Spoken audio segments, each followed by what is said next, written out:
centered them around martial arts, Aikido, which I've been doing for the same amount of time as Shakuhachi, about 52 years now.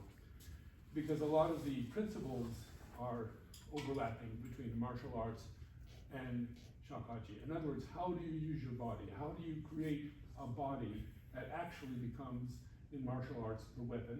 Or in Shakuhachi, the body, how does it become the instrument itself? And the more I try to think about this and try to do it, the more difficult it gets. But it's an easy solution. You just relax. Okay, so that's the hard part. It's easier to say that, but the hard part is to actually do it. But nonetheless, we can have certain exercises, certain ideas, certain cognitive devices that we can follow down and apply it to the body, just with a little bit of intellectual input and some showing of how to do some exercises. So first of all, I want you to stand up, and we're going to play 3 notes. Oh, I'm sorry, we're going to play 5 notes. And space out so you're not in anyone's way. And come to the front. Most of them come to the front. And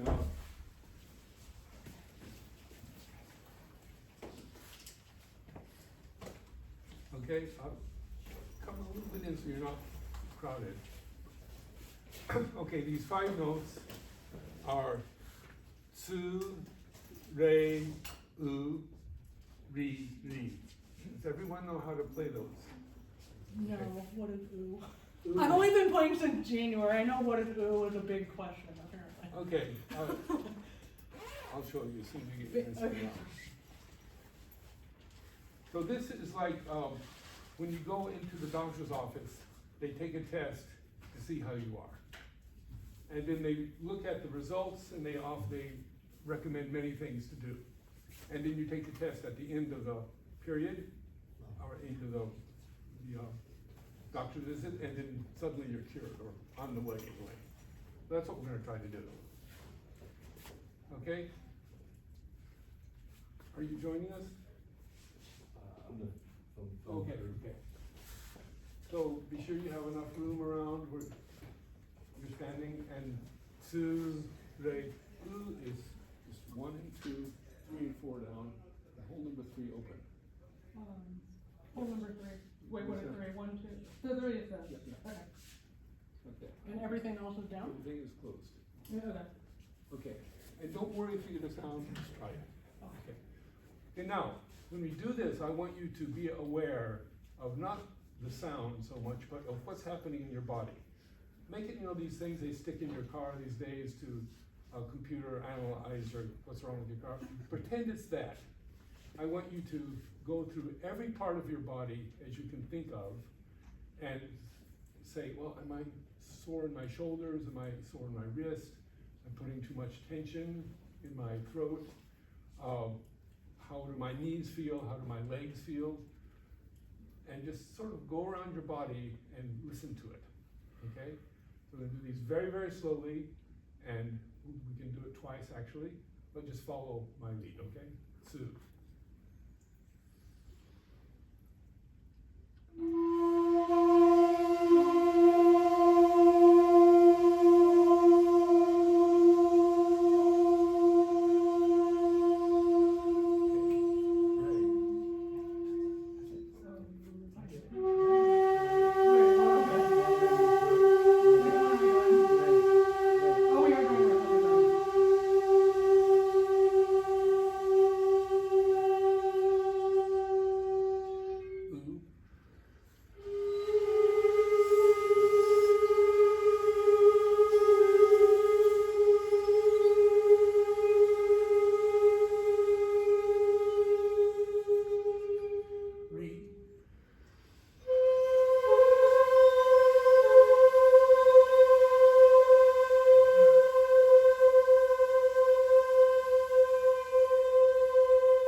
So can some of you tell me what you felt in the body?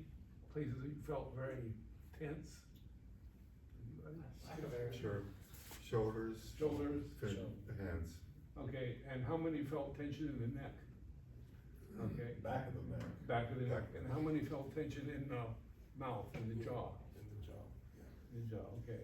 And in the hand, the wrists? Okay. And in the, so the lower back? Okay, what about the knees? Yeah, I tend to lock my knees, Yeah, and it yeah, makes me okay. very aware of that. Yeah, yeah. Okay. So this is not an exercise to try to get a sound or try to learn figuring, so don't worry too much about that. It's an exercise, it's an introspection exercise. You look inside yourself. When we play the shakuhachi, we are very, very goal oriented, especially you come to a festival like this and you've got all these super players around and even great players and even mediocre players, but they're all better than we are, okay? And you think, oh, that's how you gotta do it, that's how you gotta do it. You gotta do that, and it's very helpful to have those visions to aspire toward. But the truth is, what's most important is that you feel good with your body. That you feel your body is reacting the way you want it to react, and it's not overdoing it, and that the body is becoming part of the instrument itself. Okay, so first let's start with the idea of what the shakuhachi is. So, Mika mentioned she's a singer. I cannot sing, so I play shakuhachi. So what does that mean? That means that the shakuhachi is an extension, or it's a stand-in for the voice. Okay, so where does the voice begin? The voice begins in the vocal cords. The vocal cords, if you look at them, a picture, they're just two muscles stretched out like this. And this is just a vocal cord that's put on top of a piece of bamboo. So basically we have the trachea and the vocal cord transferred to the shakuhachi. So this is already part of your voice, part of your body going out. So keep that in mind, that's very important. The other thing to keep in mind is that, and any of you went to Fujiwara Gozan's lecture, he did a very good lecture about breathing and relaxation. So if you remember what he said, is keep the throat open and as much possible the chest open, not like this, but more like this. And Fujiwara also mentions that you play best when you are yawning. Okay, none of you, I'm sure, have had a good night's sleep. So, yawn this time. It still feels so delicious, doesn't it? Okay, now, while you're yawning, lift up the instrument very, very easily, and let's play Re again.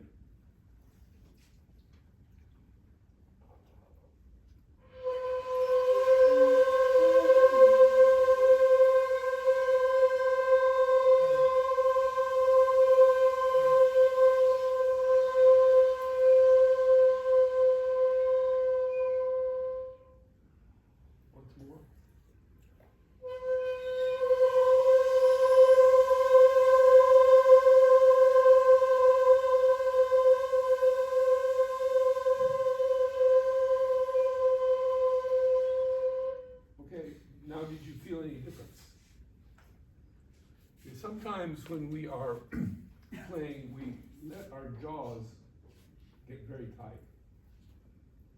You've seen this. The jaw is actually not connected to the skull except by tendons. That means it has a life of its own, the lower jaw. Okay? So, but how well can we actually elaborate on that? How well can we feel that? I've developed this one exercise called the blathering idiot exercise. So, and excuse me, I don't mean to say idiots, but drop your jaw and twist and shake your head. Okay, the jaw should follow along, just like it's attached by a string, like this. There's nothing tight, there's nothing concrete holding your lower jaw and upper jaw together. Try this again, just let it swing. Okay, I see some of you still can't quite let go, okay? Okay, this is actually the most easiest way, the least tense way to play the shakuhachi, to keep the jaw totally relaxed. That doesn't mean you don't pay attention to it, but it also gives you the added benefit of being able to control the lip muscles here, the mouth muscles, in a more concise, precise way. Okay, let's try this again. Let's do it with 3. And this time, become a blathering idiot. Relax the jaw. Just enough lip pressure to get a sound.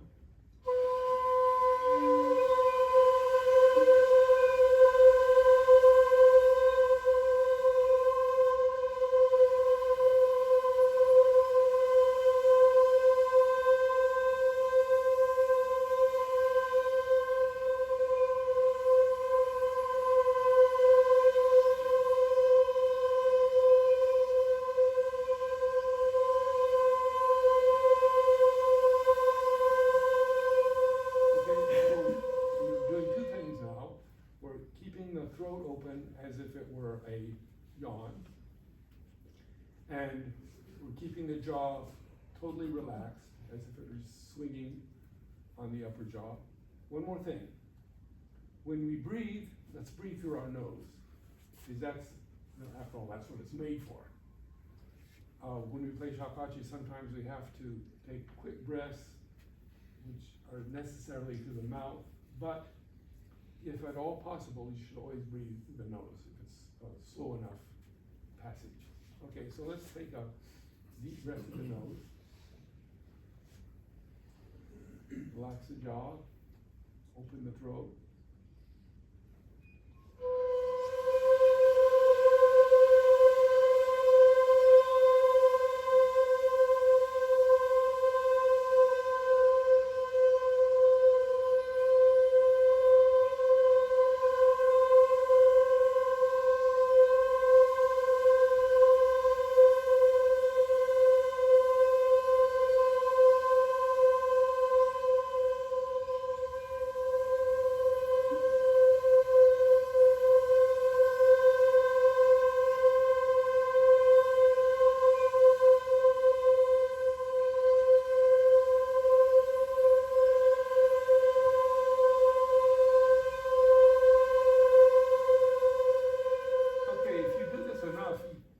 Come to the realization that we're dealing not with pressure and tension, but with lightness and delicacy, which is really important to understand.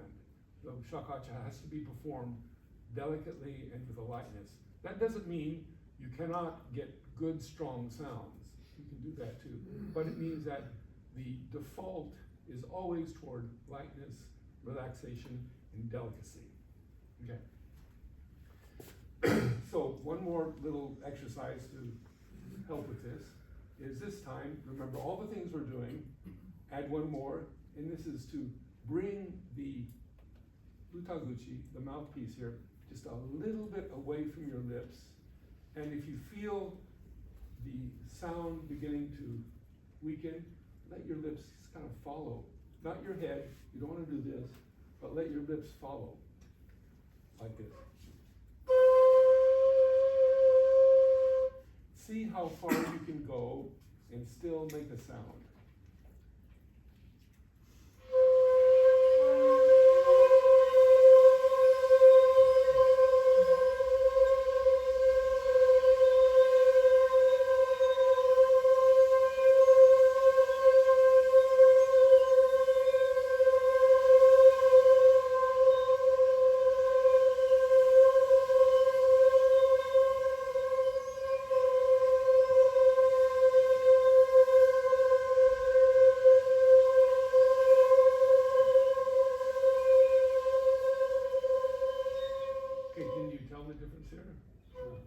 doing several things here. Throat open, like in a yawn. The jaws loose and hanging. Breathing through the nose. And then decreasing the amount of pressure you put on the instrument to your cleft. By no means should there be a red circle here when you finish playing. Same thing with your fingers. You shouldn't have things that look like this. You should be always clear and just as light as possible. Okay, so let's try this once more, and then we'll do some exercises, and then we'll cease it so you get some rest. Okay.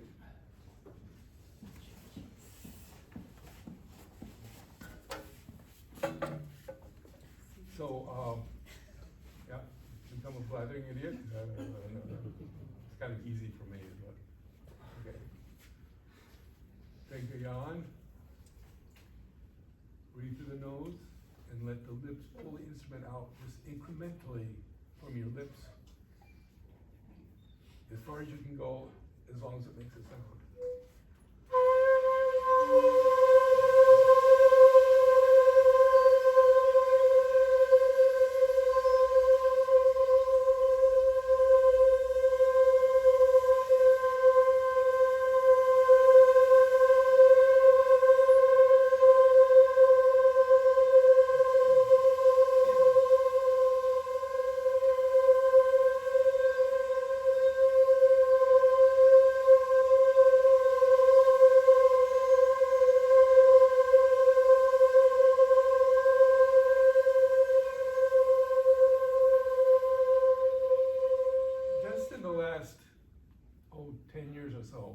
I've discovered how the phenomenal difference of allowing the instrument to edge away from your mouth and not sticking it in there. For instance, this instrument always had a really bad ultimo roll when I played it like this.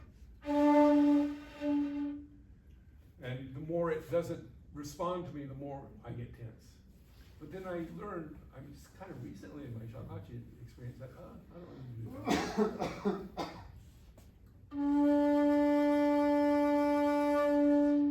It's still a little bit quirky. That's just the way the Shakuhachi is, this one. But still, I've discovered how to get a really interesting sound out of the difficulty of the instrument.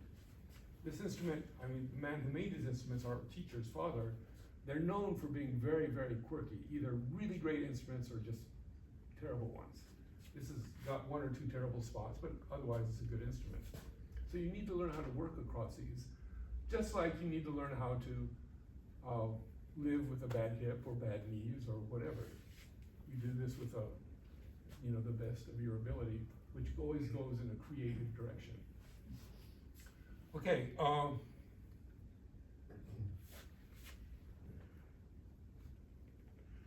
Okay, so let's sort of switch gears here and go to a kind of a different kind of exercise. You can put your instruments down. We'll come back to them.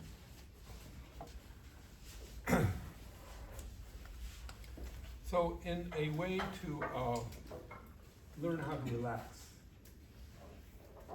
we are always fighting gravity, it seems, right?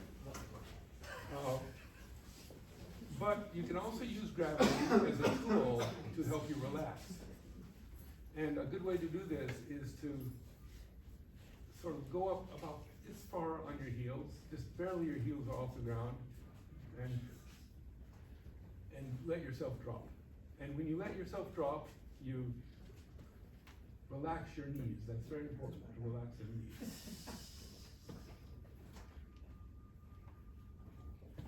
And you're not, it's not a controlled jump like this. It's just like, you can watch Mika do it. It's not quite so far, just a little bit on the, okay. We'll do the full extension later, but just a little bit. This is not Okay, this helps. That was like hard. No, Mika, just a little. Yeah, just a little. Yeah. Even less than that, just barely, okay. And the important thing here is to let gravity just take over completely for a second or two. Don't tell me about it. We'll get to that, hold on a second. Okay, so you can kind of repeat it, and if you have a little belly like I do, you can feel it wiggle, which is fun. Okay, and you can do it to the side like this, and to the right side, and imagine like magic fingers massaging your body when you do this. And to the left, but keep your knees very flexible and a little bit bent, so they're not locked.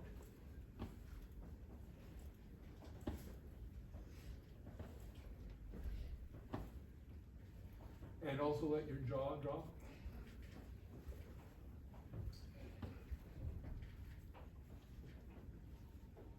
And you can, even without raising your heels, you can do it like this.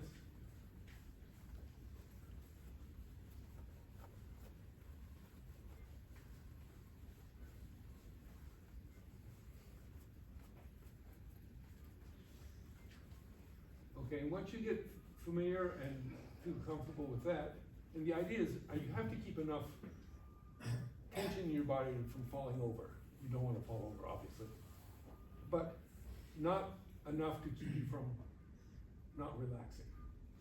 So just wiggle your knees like this and go ahead.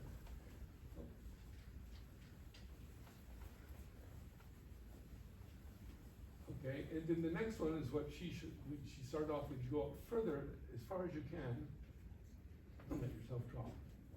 And it's like you're cutting a line here. You just let yourself completely fall over to gravity. And it's actually a little bit easier with shoes on because you don't put your feet in. It's better with or without shoes? Oh, it doesn't matter. It doesn't matter. If it were carpet, it would be better without shoes, but this is kind of a hard point. Yeah. Yeah. Okay, so this has a friend of ours in Tokyo sort of developed this way of relaxation. It's called kakato toshi, in other words, standing up on your tiptoes and letting it fall. The added benefit to this, I found out with growing prostates, is that it's a really good way to let yourself, get ready to pee. I had that. It's for an aging group, right? Many of whom It are works, that. it works. But what that means is that it's exterminating the tension and the waste in your body and making it go down to your, lower part of the body, which is designed to get rid of waste. So it's a way of self-cleansing through just a very simple use of gravity. I remember this way, she suggested this way, quarter century ago. And since then, the information that spread is really quickly all over Japan. So today, many people A lot of this people way. do this, and it's very simple. omnipotent. It's very simple, and you can do it anywhere on the train or at I've seen home. people do that. Yeah, and the trick is you're not just doing it. You're just relaxing and let things. You gotta let things sort of bubble and wave. Maybe I'm trying. Oh, have you guys talked to taiko players? Because taiko players, we think of like seaweed. They do loose, Yeah, but we yeah. do the whole body where you like swing. Like I can't do it with my jacket. You like swing your body and just let everything be loose. Yeah, yeah. And that's how you play Same thing. taiko. It's exactly the same. We're going to do a little bit of that later on. Okay, and another way you can do this is take your hand like this and grab your wrist and completely let go of, relax it, and move your lower hand back and forth. You're not doing this. Just totally ignore, pretend you don't even have a hand, and just move your wrist. And you can do it on the other hand.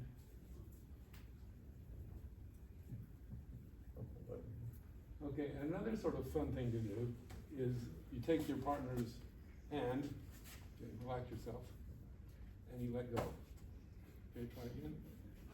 So, now, and you try it. Now, if I'm not letting gravity do its work, it's gonna go like this. Which is kind of the normal way we do it because we're afraid of falling, right? But if you and it's a weird feeling. It's why you try it on each other. Which other did you find? Yeah.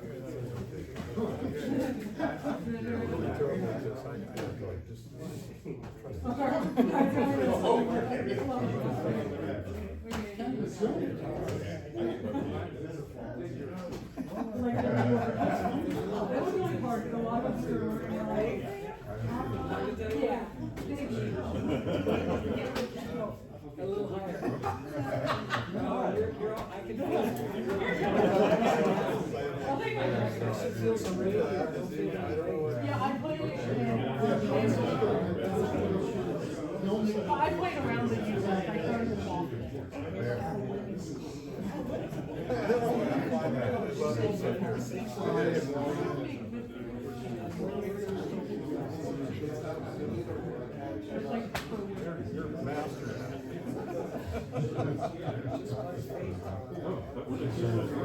Yeah, sure.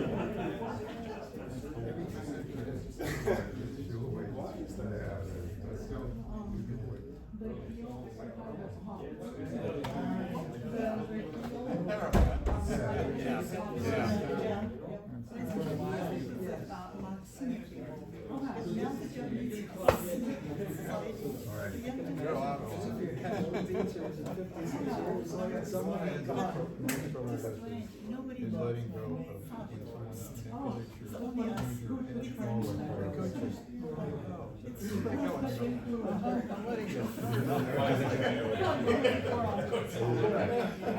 I mean, they weren't doing anything that's right or doing anything, it just, I guess, good, great, thank you.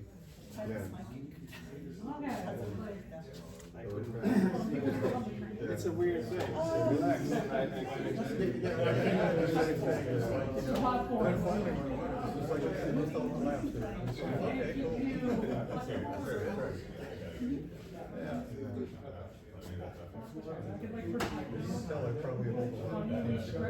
Yeah, well, although mine did drop,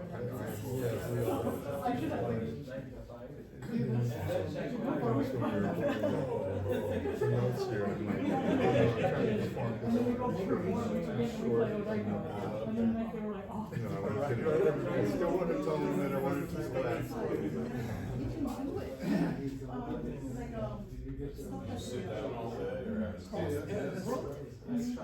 Waiting for the signal change.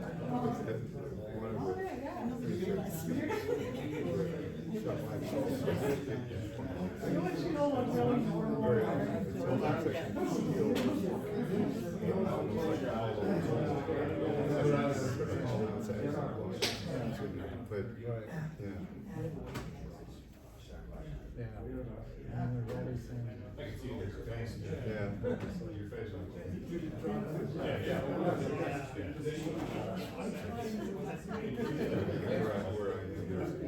Small handful of people in Japan for quite a few miles, so we don't see each other that often. So it's kind of a solo thing, so it's different. Well, I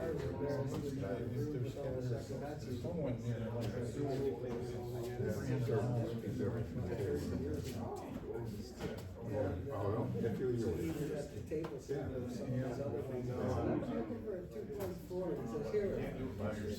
Yeah. When I was in elementary school,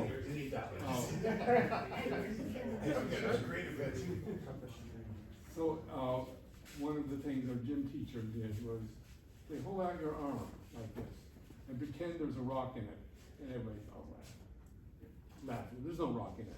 And he's, yeah, there's a rock in it, and you're going to feel it really heavy. And as you stand there, it gets heavier and heavier and heavier because you extend it.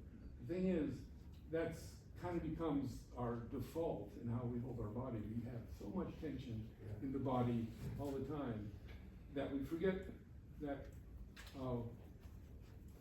we can relax if we want to. It's just a matter of changing your mind. And a good way to do that is using gravity as a, to show you that you can still live and stand up straight in the world and be relaxed. So let's try this once more. A little bit. Okay. And And then on your own, hold up your arm and just like cut the string.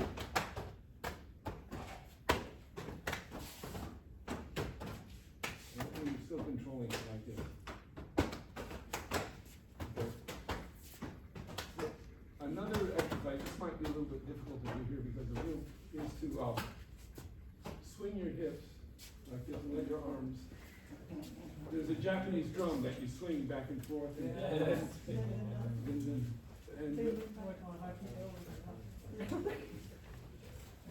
and you're swinging your body, you're not swinging your arms. So again, pay no attention to what your arms do. Just swing your hips. Just with your pelvis. Yeah, and your pelvis. Pelvis in the sense of the weight. And keep your feet straight forward as possible.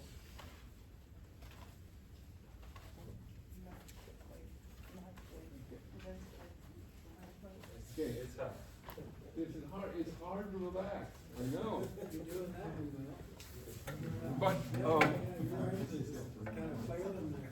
so when Let's move. the masters play Shakuhachi, it looks so easy, but because it is.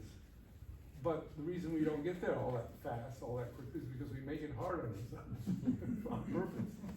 So this is another one. We can't do it here, but this is kind of a fun one. You swing your hips and you. Look at it.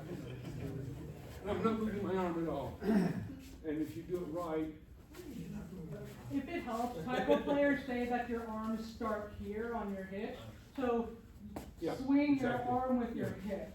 But you, Yeah, yeah, yeah, yeah. you're still putting a little. I'm bit still of- putting yeah. it, but like, But that's a good point. You do the two arm, Yeah. work up to the two arm. Okay, so it's kind of like the old car, you had to start them, you know. Yeah. 足の方からこの練習になる。 You're really not moving your arm? No. You're doing that whole. I can only get mine this.これ What- ね。 what you- Can't get them up that. Oh. Oh, good luck. Third grade fight. Getting my head in it. You know, this is all from hip movement. Sure. Okay. Could you show the stance again? Stance is usually just 難しいかな。 straight like. If we No, I move. meant the, You were like one One foot you forward. said. So yeah, when you start with one arm, you have, it's easier to move one oh, foot I forward. see. Oh, yeah. Oh, I see. Okay. Okay, so, here, be careful. No, with no, this. no. Okay, before I turn it over to Ralph to say some words of wisdom, a few more hand exercises. And these are all Aikido exercises, and I put them up on the workshop. So we tend to get very, very sore in the wrist. Talk about that a little bit later. A good way to strengthen the wrist is hold your hand up like this with the palm facing you. Take your other arm, it doesn't matter if it's right or left. Come around and grab the base of the thumb with your pinky and your ring finger, and put your thumb between the ring finger and the pinky of your other hand, and there's a really wonderful acupuncture point right here. Press here. And then bring it down in front of you. You don't force it down, you let gravity do it for you, and you twist out like this. It has to come down, so it's a spiral. Oh, Like this, straight down, straight down. But the hand is spiraling. Yeah. Okay, and you can go, you can't hurt yourself because you're using gravity. It's not gonna go far enough to hurt. But you can also kind of press it, and the further you get down, the more you can press with this thumb in this delightful thing right there. Oh, wow, okay. You can feel that, can't you? Yeah, Yeah. yeah. So there's this delightful tsubo, or acupuncture point here.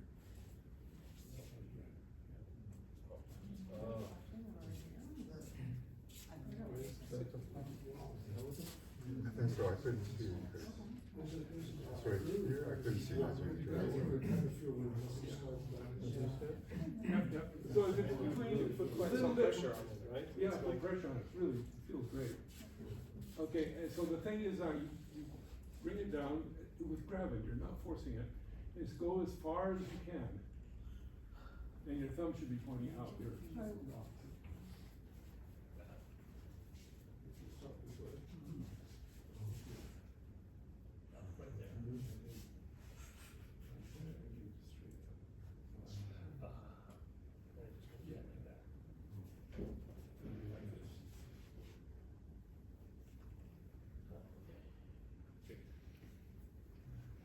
What are we pushing? So after we put the thumb here, what do you think? Right here, then what do we do with these fingers? You just hold the base of the thumb like this, and Okay. these fingers are. Okay, and then let's start with the other hand. Put it front with your palm facing, and take your other hand, put it here between the ring finger and the pinky. Your ring finger and pinky below the thumb, and then pull down. Okay, or just let it settle down like this. Oh, this feels really good here. And these will guarantee to strengthen your wrist. I mean, they still will get, they can get into trouble, but this helps a lot. And thanks to my mentor Ralph here, I've been able to stave off wrist pains until recently. Okay? Okay, another one. So hold your arm out like this. Same thing, put the other arm on top. This time the thumb goes under the thumb. And the fingers go around the edge of the pinky. Okay, this time you're going to let your elbows drop. Keep your hands in front of you. And then we're going to stretch out this tendon right here. You don't hold it no, more shot. Okay, go ahead. 引力を使って。重さ使ってね。そうそう。重さを使ってその肘を落とす。Let your elbows drop. And you should get a wonderful stretch here.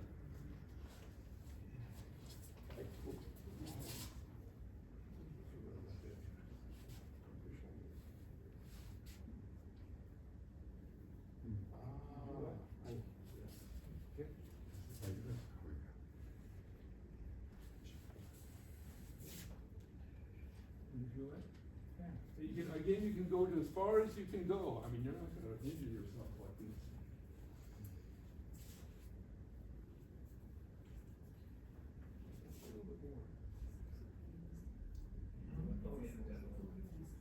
No, I wish I'd had that wisdom 40 years ago. It's never too late. Well, sometimes. It's like, it's too late. Maybe that's my mind, I don't know, but it seems like the body reaches. Watched it with my parents. Yeah. Okay, let's try the other hand. I forgot which one I did. Anyway, hand out flat, the other hand's right on top, the thumb locks under the thumb, the pinky and ring finger locks across the base of the pinky, and let your elbows drop. And you can couple this with your breathing, so.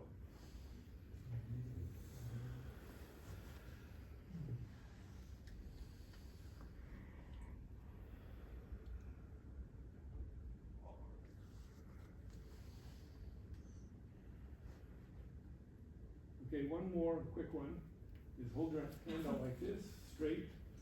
Grab the top of your fingers with your other hand and pull them down, and this is going to stretch out here. This is a really good, you stretch out all the way up here, it feels really good. So keep the arm extended and bring it down. And as it bring it, it's going to stretch more. Yeah, I know. I can just do it, but I Okay, get it, okay. yes. Or just do it wherever how much you want. Okay. And if you want to get a little bit more traction, put your thumb on the back of your hand like this. And there's also a point, a pressure point here. And Feels really good.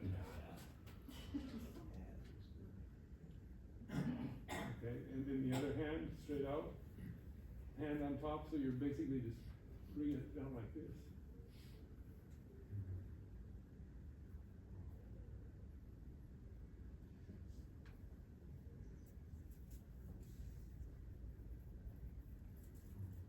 Okay, and then you can, same thing, we're shaking your arms, you're not moving your hands, you're just shaking your arms and relax your shoulders.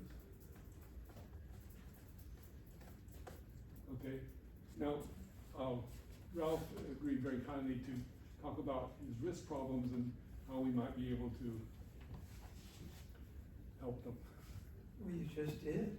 I mean, if I had taken this workshop 30 years ago, I would be in much better shape.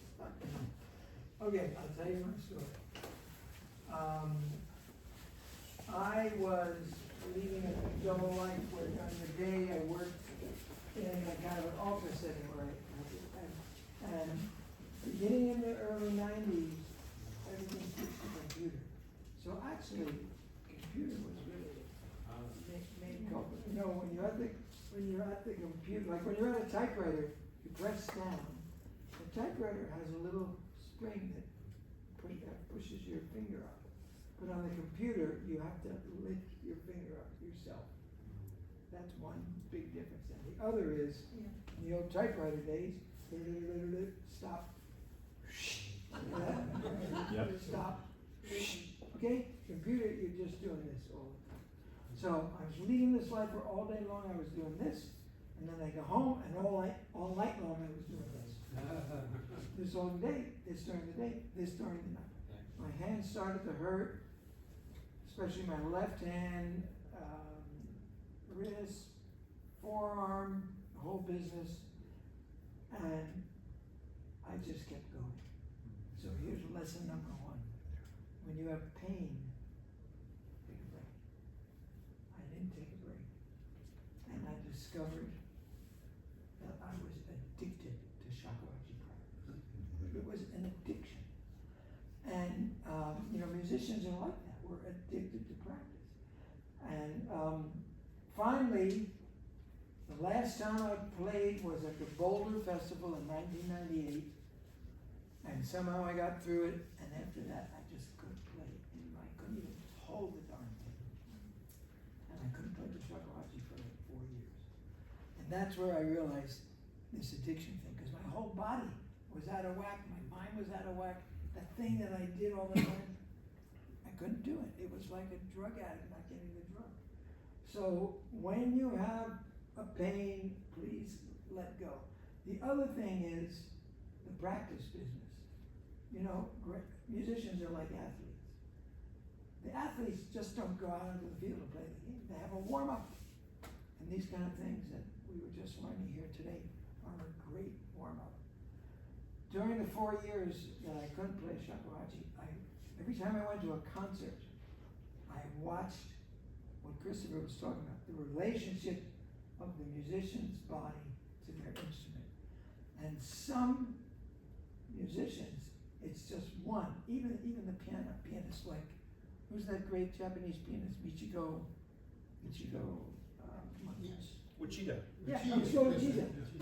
I went to this concert of hers where she was wearing a strapless gown and I was sitting behind where she was playing. So I was watching her shoulders. They were just dancing like so relaxed. It was amazing. I learned a lot from that. You know Robert Dick? Yeah. Yeah. This is a flutist who's just like, he's like Jello when he's playing the flute. Surprisingly, Yo-Yo Ma was like, has this tension in his neck. I found out that he had some kind of accident when he was a kid that makes his neck go like that. But anyway, all the things that Christopher was telling us about relaxing, and especially the squeeze here and the thing on the mouth, that's something I've also recently been trying to do, is pull away. And I do a pull away thing with my fingers too. You grip your flute and then you start to pull away and you find out what's the minimum amount of pressure you need to seal that hole, and then don't do anymore. If you can do that, you know. And Alexander technique has been very helpful to me to learn how to focus on, somebody says, relax your shoulder. Well, where's my shoulder? I don't know where it is. But you have to learn how to find your muscles and tune into them. So yeah, the whole hand journey, I finally had surgery, and later had another surgery, and I now ended up with a situation where basically my ulnar bone of my arm and my wrist bone here, there's no cartilage anymore in between them. So when my wrist goes like that, they kind of touch.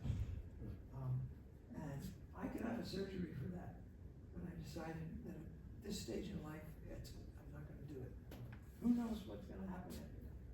So I'm limited in what I can play. But all that stuff started to happen to me when I was like 50, okay? So, guys, and ladies, excuse me, when you've got a pain, listen to it. Second thing is now, in these recent years, funny things are happening in my mouth. My teeth started to get a little tighter, my gums got a little weirder. I have to find like a new embouchure. And that stuff can happen to you as you get older. So yeah, I'll just say, when I was in this hand crisis, I went around to see lots of, shamans and doctors, and there was a neurologist in San Francisco named Frank Wilson, and he wrote a book called The Hand. And I read this book, and then I went out to see this guy. He was working with musicians a lot. He would film you playing your instrument, and then you'd study the film and so on. And then he had a workshop where all these injured musicians would come, and he'd show the film, and people would start crying, because they couldn't do that anymore. And that's how emotionally attached we are to our music, So the whole thing about relaxing, all that stuff you were talking about is so important. Our teacher, look at Goro Yamaguchi on YouTube. Look at Shakuhachi players on YouTube. And this guy is just sitting there, right? Yeah. But did you ever touch his shoulders? No. Very tense. Uh-huh. Yeah, his shoulders are very tense. And I often wonder what would have happened to his playing if he lived to be our age. Because he died too young. 65, yeah. So please learn to relax your body and do all these wonderful things that Christopher was telling us. Oh, and one other thing, I have a series of exercises I do before I play my flute. And a lot of these, I found out that Franz Liszt, pianists didn't have hand injuries before Franz Liszt. And he's the guy who made everybody play like that. And so one of his students' father was some kind of a doctor, and like an orthopedic doctor, and he developed a series of exercises called piano gymnastics that pianists started to do, and I think many still do. One that I like for this thing about learning to touch lightly is being aware of your fingertips and taking each finger and going around slowly as if there's paint coming off of your finger and you're painting a circle, and you go around to the next finger and you do that, and then you do it with the other hand, and then you do it again the other way, depending how much time you have. This is a great thing to do if you're at a really boring concert. You don't want to, and you just stretch. Okay. Anyway, please relax and take care of your body.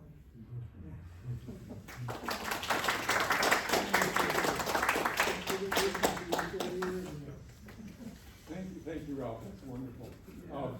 So one of the things that he mentioned at the very end is the idea of extension.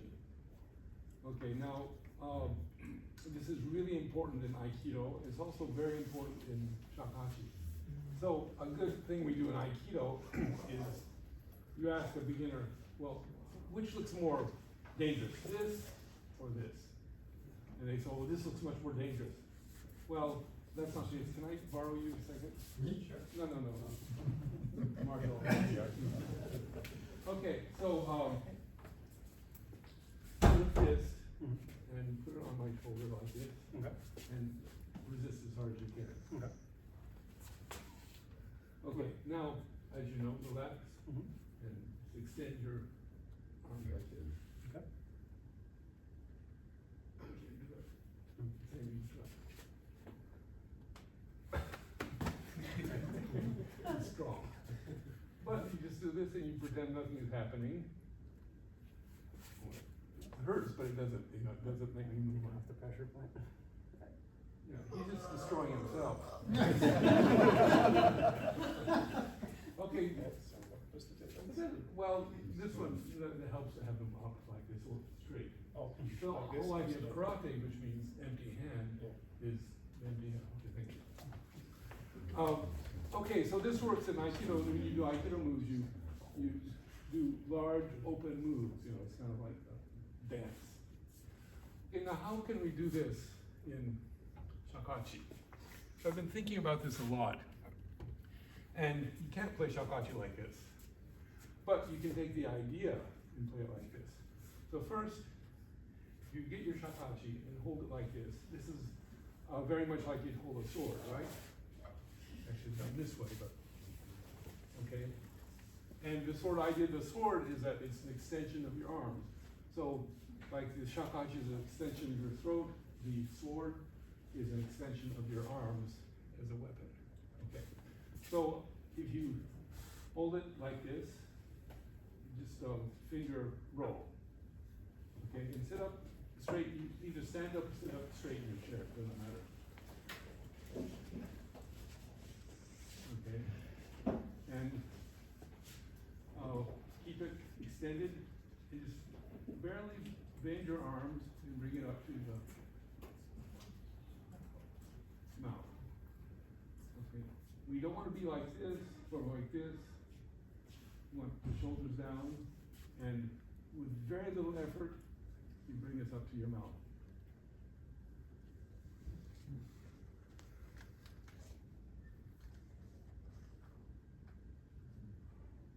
Okay, and so what do we do with our fingers? Okay, the fingers also need to be extended. It's interesting that, well, in Shakuhachi we use the tips of our fingers to cover the whole. But the other flutes of Japan, the horizontal flutes, they use this, the Nokan, the Ryuteiki, and the Shinobue all use the second flange. So you're playing like this. Not like this, like we play Western flute or Renaissance flute, but like this. This means that the fingers are already extended and you get much more control and you don't tire your fingers out. Well, we really can't do that with Shakuhachi, but you can keep your fingers as extended as possible. And this is something I found that helps the wrist. I have problems here with my thumb right here now. And the more directly, the more naturally I hold the Shakuhachi, the less it hurts.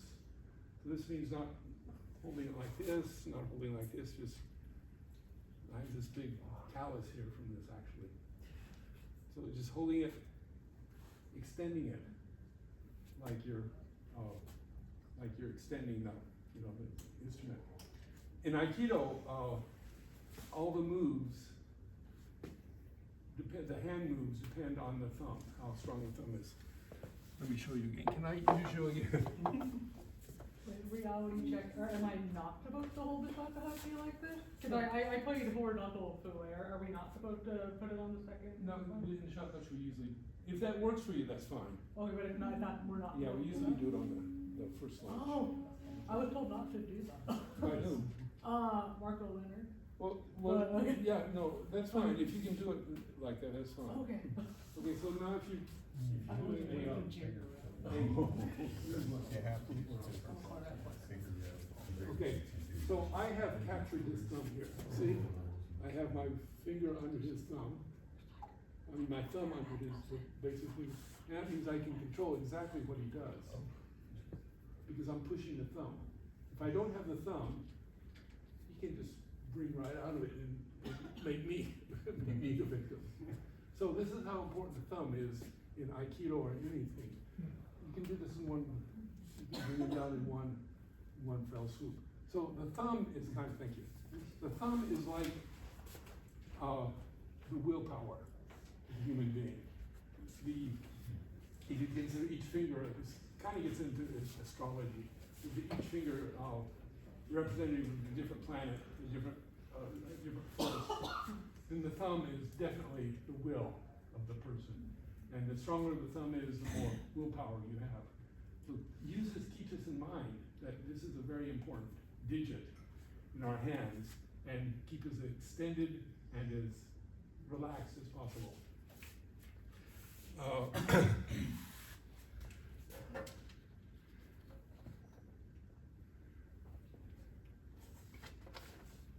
Okay, one more thing I want to sort of talk about breath. And again, Fujiwara-san did a very good explanation of this in his morning thing, but basically when we take a breath, we're utilizing 3 major muscle areas. And can you tell me what they are? Huh? Diaphragm? Diaphragm is not a muscle. Oh, yeah.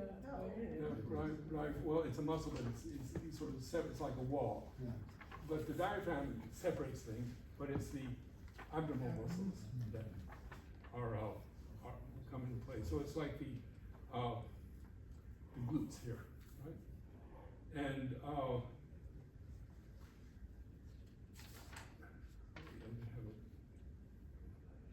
then we activate those, and then we activate the back muscles here. These are very important. And then at the very end, we activate the pecs. So it's like a threefold thing, starting with the diaphragm going down the muscles, the glutes opening up, and then the back muscles expanding, and then at the very end, a little bit, it's not like this, but the pecs here expanding and breathing air in. And so it's like, in the old-fashioned fires, they had the bellows that when you open them up, air rushes in. The hands are for the bellows. The lungs have no muscles. They're just like the bellows, but it's the hands that work the bellows. So it's our muscles in our stomach, in our lower back, in our upper shoulder, upper pecs that do the hard work. Let's try this standing up. And probably, when I realized this, it came to kind of a surprise to me that we actually use our back muscles, very important muscles in the body to help with the breath. These are the latissimus dorsal muscles, right here.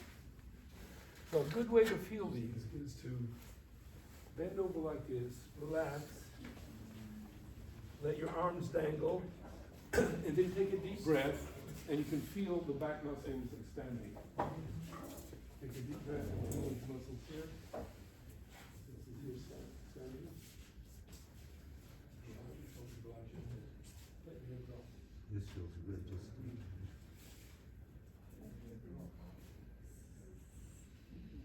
Breathe and feel these muscles here. Take a deep breath through your nose. Feel these muscles. That's all.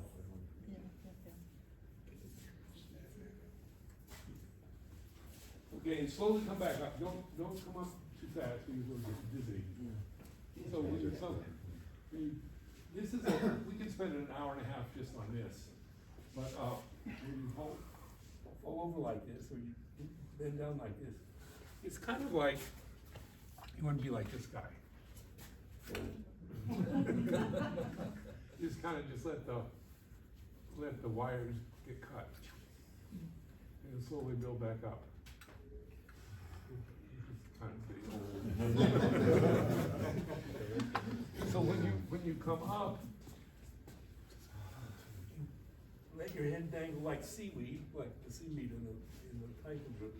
Let yourself act like seaweed, and then build yourself up one by one From the bottom. from the bottom. And keep your knees bent and up. Head is the last. And then the last thing to come up is the head. And then kind of reset yourself. Okay, now a really interesting thing happens to the voice when you do this. Huh? 声出しながら。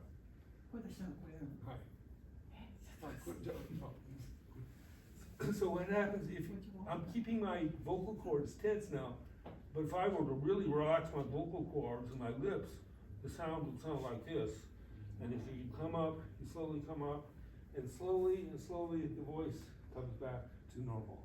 It's kind of a fun exercise to do. Just do it at home. Not in public, no. No. But it shows you that there's a way to really relax the body, including the vocal cords and the neck. And so that is a good way to reset. Now this is kind of a shortened version of the way to reset, but you can actually reset yourself with every breath. And that's what a breath does. It reaffirms your connection to the outside world in the best use of the term. Okay, how many of you have been playing along like a Sangyoku or a Longhong Kyoku, and you feel you're going too fast, you can't get your breath? This happened to you, okay. So this is a good way to work on resetting yourself. Let's sit down for just a second.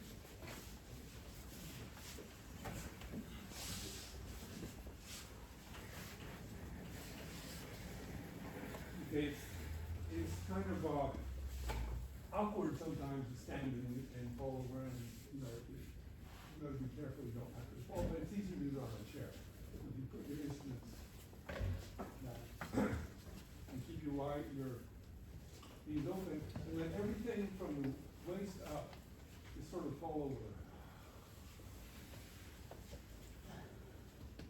And feel it in your lower back, it's stretching out.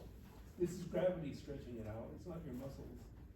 And then slowly come up and rebuild yourself one spinal bone at a time. And at the very end, take a deep breath and exhale. Okay, do you feel a little bit more relaxed after that? And if you do this over and over, then you can really make it as a kind of relaxation process.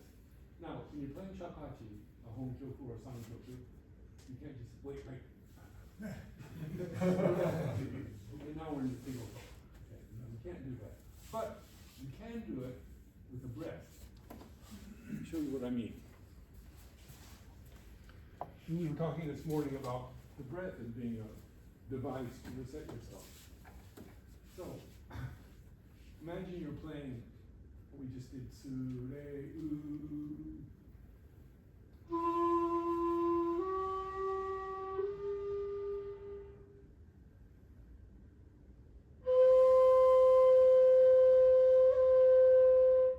So after you play the oud, you sort of enter this mood, sense of nothingness.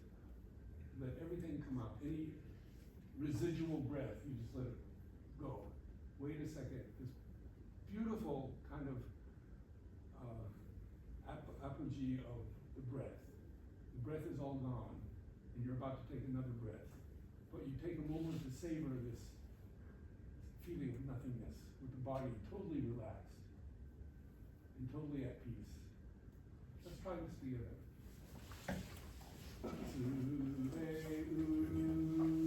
And then you let oud finish, and you break the tension, and you can even let your back sort of hunch a little bit, and then you take a breath and rejoin the realm of the human. And in the next phrase, let's try this. Again.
explain it, right?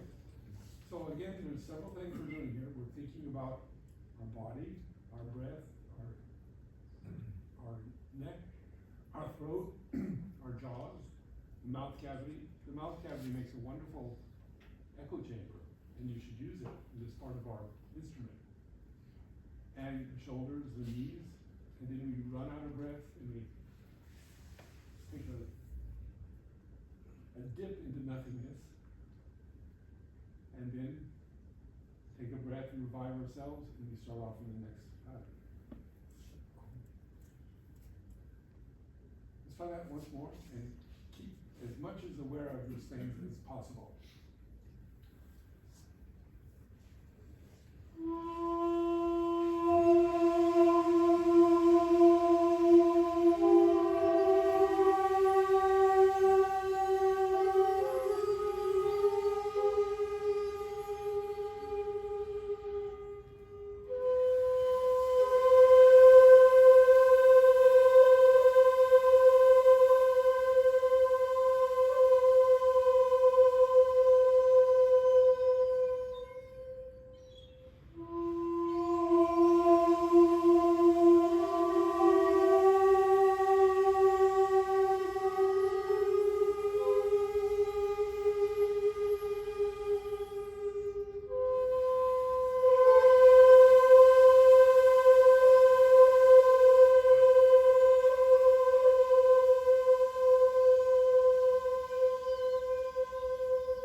One of the opening poems of the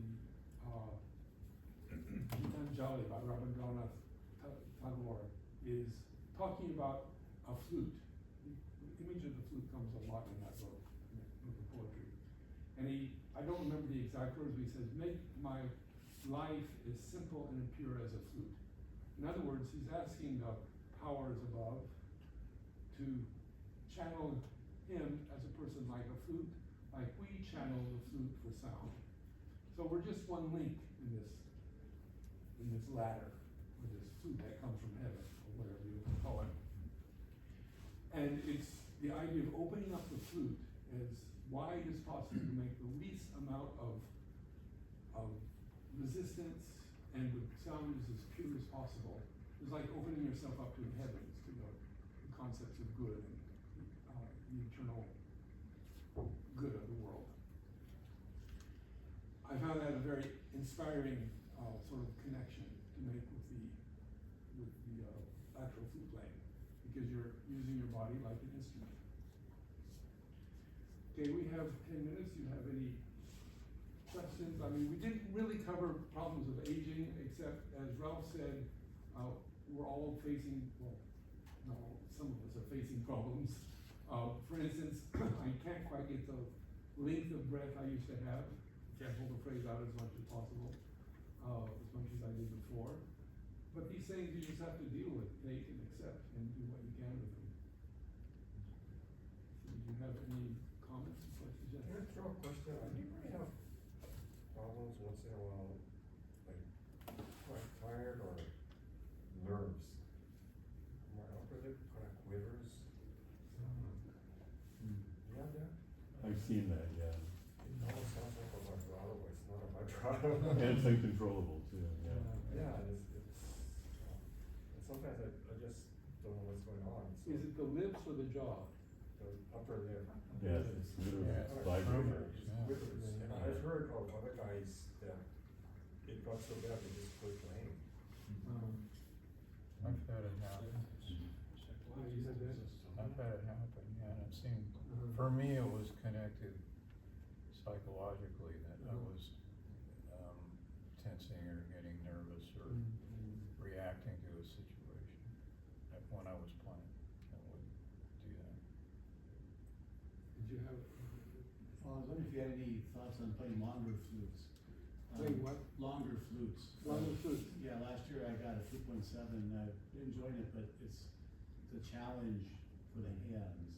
And so if there's any comments you have on it. Yeah, no, you're absolutely right, they are a challenge. I used to love doing a 2.4, and I was going to bring it this time to use in my concert, but I was working with him, I thought, no, this doesn't feel comfortable anymore. But yeah, and these limitations we just have to accept and work through and do it on the shorter flute. But if you, it's nice to have it and to work on it because it'll show you exactly what's happening in your body, and then you can adjust that perhaps and overcome some of it or ameliorate some of the problems, but it might not go away, forever. I've seen players prop up the end of a long Right, flute right, with right. a stand or something. Is that okay? Yeah, whatever works. Yes, should say this. I have a progressive disease that's crippling my fingers. Uh-huh. And I was diagnosed about 10 years ago, and as they get harder and harder to be able to grasp for longer periods of time, Uh-huh. you have a series of exercises short of basic stretches that help fingers, because we're all gonna eventually have some type of arthritis, but It's arthritis sort of thing? yeah, it's psoriatic arthritis, but it attacks every joint in my body, every single joint I have, all the time. So, Yeah, I wish I am getting peripheral neuropathy in my feet now, and I can't feel my toes, and I'm just hoping it doesn't extend my arms. Well, okay, so I've been going to Division I, like athletics kind of schools, I've been lucky to go to like Penn State, Arizona State, so I know that we have physical therapists, a lot of them are Asian too, so I actually go to one who actually knows about Taekwondo and Oh, yeah. Aikido and Kendo. Oh. So like for things like neural stuff, like what about sports psychologists, are those even accessible though? But they would probably know. Well, I don't know, Zamus, I don't know in your case, but in my case, I found that, exercise just does wonders for it, so I go to a trainer at a gym who's also a physical therapist and work on it, and, it kinda keeps it at bay. But, I have the same, I'm getting arthritis in, basically all the joints in my hand. Uh-huh. And often when I wake up in the morning, I can't even make a fist, I can barely close my eyes. So the first thing I do is I get a pitcher of the hottest water I can stand, put my hands in it, just let it soak for a little while, and then play. And the more I play, the better my fingers feel. Yeah. do you find it takes away a lot of the playing time? Because I'm finding where I can't stand and play for very long, I have to take breaks, a lot more breaks than I ever had to before, even 10 years ago. I just can't hold it as hard and press down, it just hurts too much. Yeah, about 2 years ago, I broke my wrist, so I was going to an OT for about 6 months. And one of the things that she did was, there's a paraffin. And the first couple of times she would stick your hand in there and go, It takes guts to stick your hand in a pot of hot wax, right? But it feels good afterwards, and that's the hot. Yeah, that's I what still do that some mornings. Some mornings when I get up, I can't close my fingers, and I run them under hot water, and it does wonders. Yeah. And it doesn't have to be for very long. Carl, did you have a comment?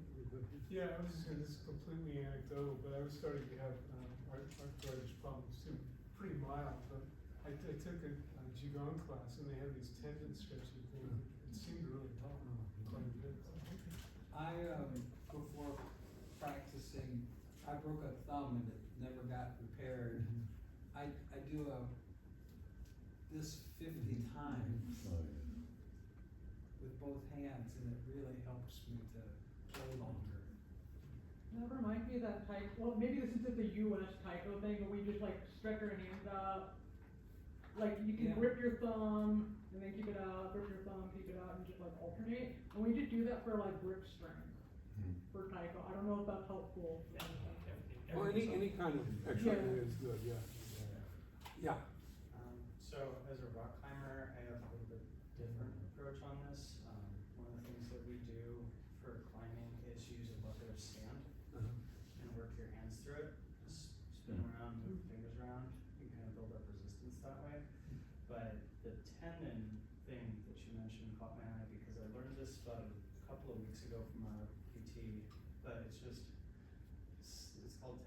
sliding, and you just touch the base of your palm and you keep your fingers touching the whole way up, slide all the way up.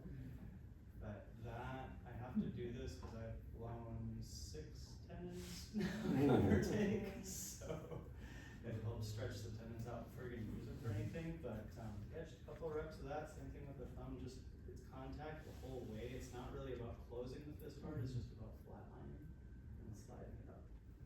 I was a massage therapist for 35 years, and anytime you can get blood flow into aching muscles or sore areas, it's amazing Works how wonders, much, yeah. moving. And that's what the hot water does. Yeah, and the hot paraffin is great. I mean, And also used to cold do water that a a lot. Yeah. Alternate. Stretching and, Alternating is good. and exercise and any kind of massage therapy is great. Yeah. One thing, and maybe sort of a tip, in Buddhist yogic exercises, we hold some pressure in the abdomen, lift up, from below, kind of hold the Vaz breath a little bit. But I found, and in Tai Chi there's a similar kind of thing, it's like holding the Qi in the Dantian. But holding some pressure there, so to kind of push down and pull up at the same time in the lower abdomen. And then using this with the breath has been really helpful. But I wonder if you had any comments about the abdomen, because it seems like as we get older, sometimes we lose our abdominal strength. Sometimes. Yeah, right? For exercising. Just some comments there, I guess, just as a helpful tip to use those. Well, that's where exercising and weight training comes in. And with machines, you don't have to worry about getting, doing it, overdoing it, or having accident. These are very calculated to, do it right and not put unnecessary pressure on your body. Yeah. I have one. Okay, we need to put the room back together, but one more question, or 2 more questions. Yes. I just wanted to share something that Kakasaka shared with me that is related to kind of a hopeful note, about extending away from your lips. You were talking about that. He set up an apparatus to demonstrate with little light ribbons. Oh, yeah.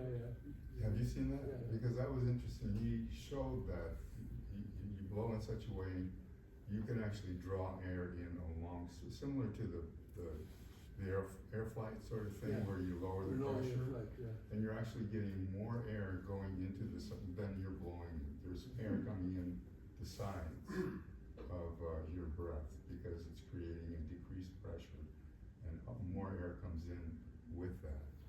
And so he was showing just getting that right, kind of balance space. I just wanted to mention that because I haven't mastered that, but I found that it's been helping. Well, you've been doing that for a couple of years now. Very interesting. Yeah, it is.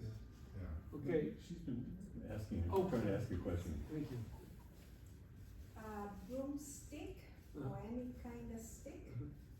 If you go in the back and bring it up, bring that this way, and the same you do front, this one, and always, just watch your posture.